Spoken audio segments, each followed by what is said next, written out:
Hello everyone, welcome once again on my channel Kanchan's Commerce. Today we are going to start new chapter, which is chapter 6, special purpose books, subsidiary books. Today's points are: first, introduction of subsidiary books; second, meaning of subsidiary books; third, types of subsidiary books. Let's move towards explanation. First point, introduction of subsidiary books. Businesses on a small scale have limited number of transactions. Transactions of such businesses can be recorded in journal in the manner explained in previous chapter.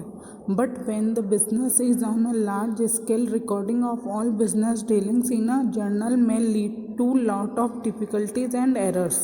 To avoid such difficulties and to make the process of recording in journal more convenient, the journal is divided into various books or parts.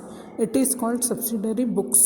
First point, introduction of subsidiary books मतलब विशेष उद्देश्य पुस्तकों का परिचय। अब इस paragraph में समझा रहे कि बिजनेस जो थे पहले स्मॉल स्केल थे, छोटे छोटे बिजनेस थे और उनमें ट्रांजैक्शंस बहुत कम होते थे और उन ट्रांजैक्शंस को जर्नल में कैसे रिकॉर्ड किया जाता है वो हमने जर्नल चैप्टर में देखा। पर अब जो बिज़नेस है वो लार्ज स्केल है, बड़े बड़े बिजनेस हैं, उनमें ट्रांजैक्शंस बहुत सारे होते हैं और उन ट्रांजैक्शंस को रिकॉर्ड करने में कई सारी डिफ़िकल्टीज़ आती, कठिनाइयाँ आती हैं। इसलिए उन डिफ़िकल्टीज़ से बचने के लिए जर्नल के बाद जो बुक प्रिपेयर की जाती है उसे सब्सिडरी बुक्स कहते हैं। Second point, meaning of subsidiary books. In the modern approach to accounting, different set of books are maintain to record different types of business transactions. The set of books which are used to make primary entries of business transactions are called subsidiary books.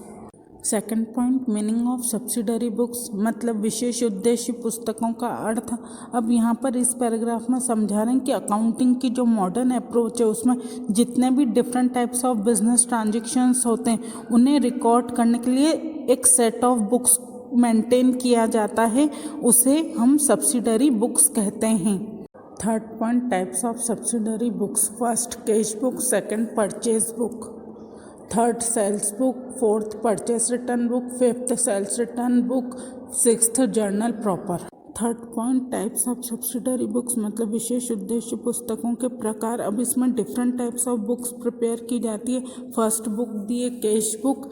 अब cash book का मतलब यहाँ पर रोकड़ बही, business में जितने भी कैश ट्रांजैक्शन होते हैं उन सारे ट्रांजैक्शंस की रिकॉर्डिंग इस कैश बुक में की जाती है। सेकंड बुक दी है परचेज बुक मतलब क्रय बही।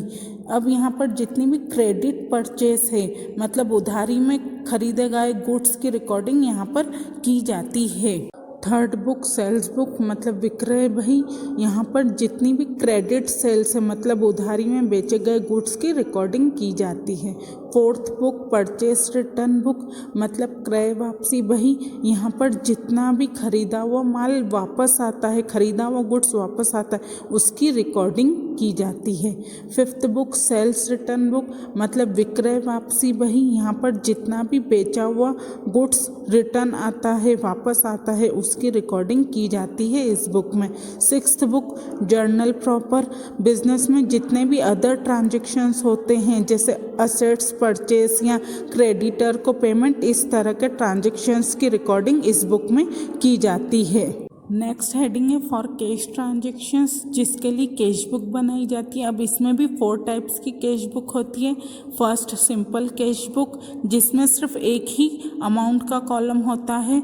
सेकंड, 2 कॉलम कैश बुक जिसमें 2 अमाउंट के कॉलम होते हैं, एक कैश और एक डिस्काउंट या फिर एक बैंक या डिस्काउंट।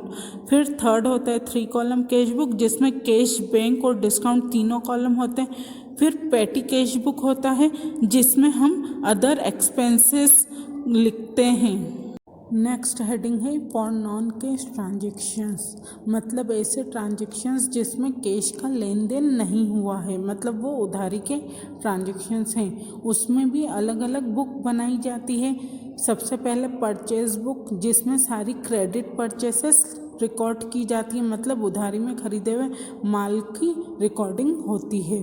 फिर सेल्स बुक जिसमें सारी क्रेडिट सेल्स लिखी जाती, मतलब उधारी में बेचे हुए गुड्स की रिकॉर्डिंग की जाती है। परचेसेस रिटर्न बुक मतलब यहाँ पर जितना भी गुड्स क्रेडिट में ख़रीदा है, अगर उसमें से कुछ गुड्स रिटर्न किया है तो उस गुड्स की रिकॉर्डिंग यहाँ पर की जाती है। फिर दिया है सेल्स रिटर्न बुक, मतलब यहाँ पर जितना भी गुड्स क्रेडिट में सेल किया है, बेचा है, उसमें से अगर कुछ गुड्स वापस आता है तो उसकी रिकॉर्डिंग यहाँ पर की जाती है। फिर है बिल रिसीवेबल बुक। अब इस बुक में जिन भी बिल से मनी रिसीव्ड होने वाली है, मतलब कस्टमर पर बिल्स बनाए हुए हैं, कस्टमर को उधारी में गुड्स सोल्ड किया और उन पर बिल बनाए हुए हैं और कस्टमर से अब मनी रिसीव्ड होने वाली ऐसे ट्रांजेक्शन्स की रिकॉर्डिंग इस बुक में की जाती है। फिर बिल्स पेबल बुक। अब इस बुक में जितने भी बिल्स का पेमेंट करना है, मतलब किसी तीसरे व्यक्ति ने बिजनेसमैन पर बिल बनाया है और बिजनेसमैन को पेमेंट करना है, ऐसे ट्रांजेक्शन्स की रिकॉर्डिंग इस बुक में की जाती है।